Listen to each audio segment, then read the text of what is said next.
If only 5 minutes could decide the fate of an empire, what would history look like? At 10:25 in the morning, on June 4, 1942, flames swallowed 3 Japanese carriers. Sailors leapt into burning seas.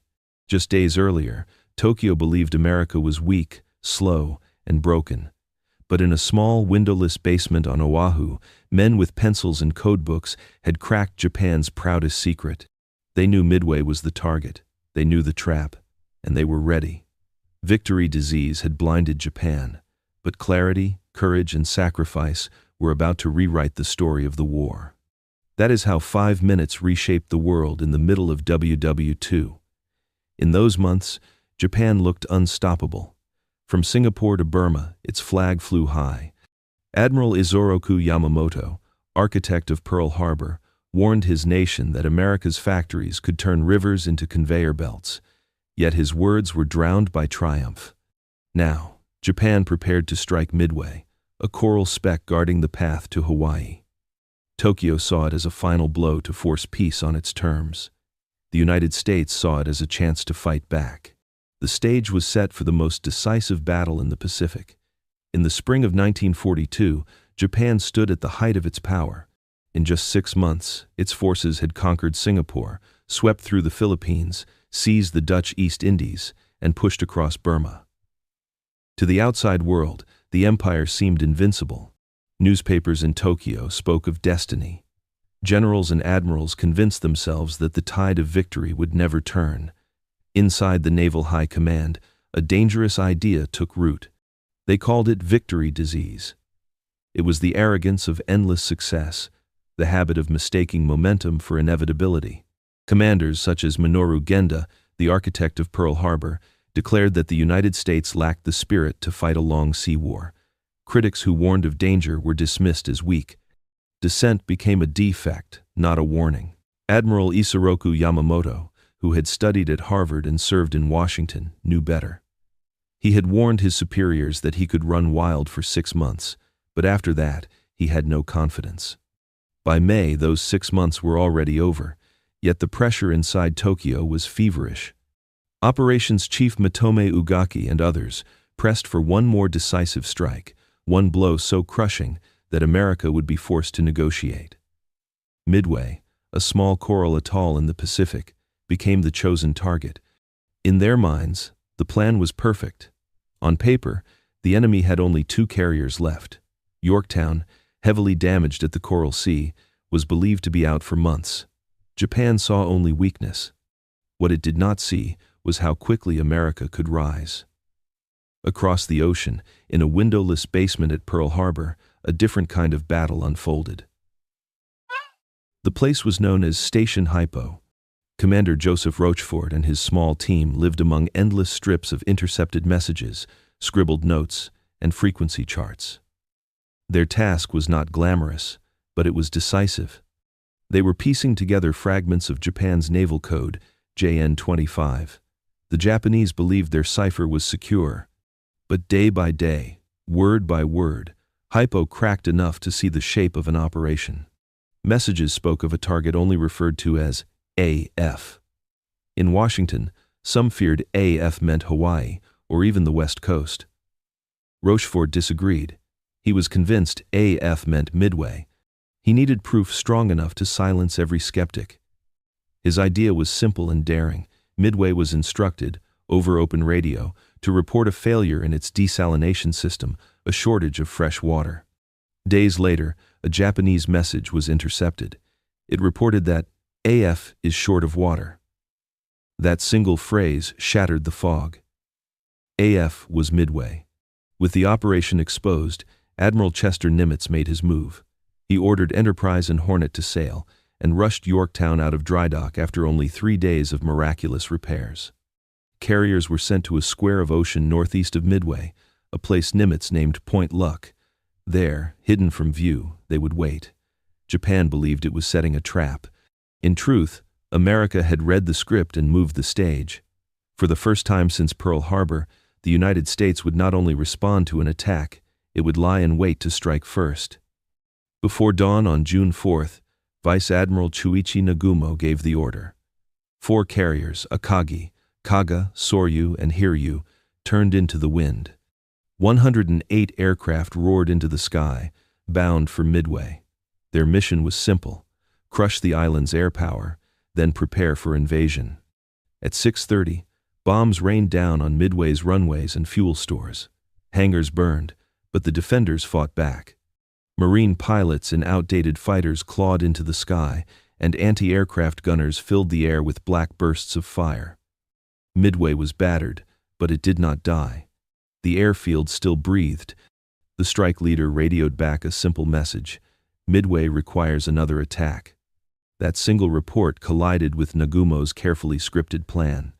His reserve aircraft were already armed with torpedoes and armor-piercing bombs, ready to strike enemy ships if they appeared. To hit Midway again, crews would have to strip off the naval ordnance, haul up land bombs, and refuel everything. Nagumo faced a brutal choice: keep the reserve armed for ships and risk leaving Midway alive, or rearm for land attack and risk being caught with hangars filled with gasoline vapors, bombs on carts, and returning planes circling low on fuel. He chose the second option. Below deck, chaos took over. Bomb carts screeched, fuel hoses snaked across hangar floors. Crews wrestled with half-changed loads as the first wave of planes began to return, desperate to land. Japanese doctrine demanded clean decks for recovery, so elevators jammed with weapons while the skies filled with tired pilots running out of fuel. Then came another blow. A scout plane, delayed at takeoff, finally reported sighting American ships and a carrier among them. Orders were reversed yet again. Torpedoes had to be brought back up. Bombs had to be dragged below. The decks became a trap of steel, fuel, and explosives. Nagumo's fleet, designed for precision, was suddenly drowning in confusion. In a carrier war, minutes were everything. Now, minutes were slipping away. At 9:20 in the morning, the first American torpedo squadron found the enemy. They came in low and slow, flying obsolete TBD devastators. Lieutenant Commander John Waldron of Torpedo Squadron 8 from the carrier Hornet had told his men before takeoff, even if only one plane survived, it must still attack. Over the blue waters near Midway, that promise became reality. The Japanese combat air patrol of Zero fighters dove like hawks. Cannon fire ripped through fragile wings. Devastators burst into flames or cartwheeled into the sea. One by one, the planes were destroyed. When it was over, every aircraft was gone. Only Ensign George Gay floated in the water to tell the story.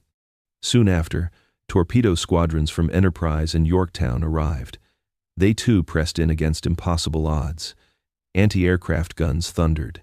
Carriers twisted violently to avoid torpedo wakes. The devastators kept boring in, but their weapons either missed or were easily dodged. Nearly every pilot was lost. From the Japanese bridges, it looked like a clean victory. The enemy had been reckless, and they had been punished. But appearances lied. Those doomed torpedo runs had dragged the Japanese fighters down to sea level.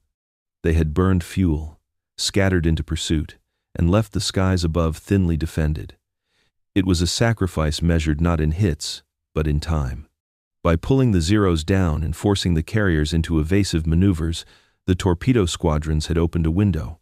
That window would only last minutes, but those minutes would change the war. High above the Pacific, Commander Wade McCluskey of the Enterprise faced a decision. His fuel was nearly gone. He could turn back or gamble. Then he spotted a lone Japanese destroyer racing at full speed. McCluskey followed its wake, and the gamble paid off. Out of the haze, the Japanese carriers appeared below, spread across the ocean like targets on a range. At 10:20, McCluskey gave the signal. Dozens of SBD Dauntless dive bombers rolled over into steep plunges. Sunlight flashed on wings as they screamed downward.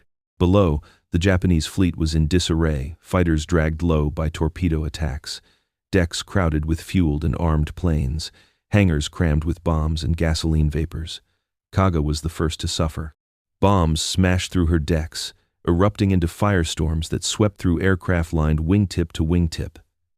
Moments later, Akagi was hit by a single, perfectly placed bomb that set off secondary explosions. Then Soryu was struck, her forward hangar igniting in an instant inferno. In the span of 5 minutes, 3 proud carriers, the same ships that had struck Pearl Harbor, were mortally wounded. From the bridges of those ships, disbelief turned to horror. The ocean boiled with smoke and fire. For Japan, the decisive battle they had sought was collapsing before their eyes. For America, those 5 minutes became the turning point of WW2. Among the smoke and chaos, one Japanese carrier still lived. Hiryu, under Rear Admiral Taemon Yamguchi, prepared her planes for a desperate counterstrike. There was no time for mourning. Orders were sharp and urgent. Crews fueled dive bombers and torpedo planes, pushing them onto the deck. Yamaguchi's resolve was unshaken. If there was even a chance to hit back, he would take it. Just after noon, Hiryu's first strike group found the Yorktown. Bombs tore through her decks, setting fires and filling compartments with smoke. For a moment, it seemed the American carrier was doomed. But damage control parties worked with astonishing speed.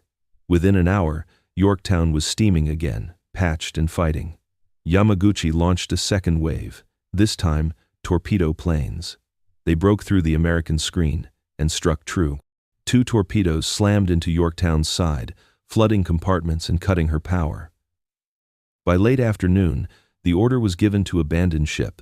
Yorktown had survived Coral Sea, but now she was mortally wounded. Even so, the reprieve was brief for Hiryu. American scouts had already fixed her position. Dauntless bombers from Enterprise dove through the clouds and struck. Explosions ripped through her decks. Fires raged unchecked. Yamaguchi refused evacuation, choosing to die with his ship and her captain. By nightfall, Hiryu was finished. Japan had entered the day with 4 carriers. By sunset, all 4 were gone. When dawn broke on June 5th, the Pacific was no longer the same ocean. 4 Japanese fleet carriers, Akagi, Kaga, Soryu, and Hiryu, lay at the bottom, along with more than 300 aircraft and many of Japan's best aviators. What had taken years to build was gone in a single day. The loss was more than steel. Japan's naval air arm had been forged over decades, selecting only the most skilled men and training them through years of grueling preparation. That system produced elite pilots, but it could not replace them quickly. At Midway, a generation of veterans was erased. For the United States, the cost was real but bearable. Yorktown was lost, yet Enterprise and Hornet sailed home. American shipyards and factories were already working at a speed Japan could not match. Every month, new carriers and planes rolled off assembly lines. Every month, fresh pilots graduated from training schools in numbers that dwarfed Japan's output. Strategically, the initiative shifted. Japan could no longer plan grand offensives. Instead, it faced the grim task of defending an empire stretched across the Pacific. The United States, once on the defensive, now had freedom to choose where and when to strike. 2 months later, Marines landed on Guadalcanal, beginning a relentless campaign that would grind Japan down. Midway was not the end of the war, but it was the end of Japan's hope for a quick victory. From that day forward, time itself became America's ally and Japan's enemy. The Battle of Midway was more than a clash of fleets. It was a lesson written in fire, steel, and sacrifice. In just 5 minutes, 3 Japanese carriers were lost. By nightfall, a 4th had joined them. An empire that believed victory was a habit discovered that history keeps its own clock. Midway revealed 3 truths. First, arrogance can blind even the strongest nation. Second, in carrier war, minutes matter more than months. Third, ships can be rebuilt, but a generation of elite aviators cannot. These truths changed the course of Chien Tranthe Lun 2. From that day, the initiative passed to the United States. 2 months later, Guadalcanal tested America's endurance. 2 years later, in the Marianas, new Essex-class carriers unleashed waves of trained pilots against green Japanese rookies. And by 1945, the empire that had once struck Pearl Harbor faced ruin. Midway stands as one of the decisive moments of World War II. It proved that intelligence could be as deadly as bombs. It showed that courage, even in defeat, could open the door to victory. And it reminded the world that in World War II, as in every war, the greatest weapon was not steel or fire, but the human spirit. Today, as we look back, we hear Midway's quiet echo, a warning against pride, a call for humility, and a reminder that the peace we enjoy was bought at a terrible price. The story of Midway is not only a chapter in World War II, it is a lesson for every generation.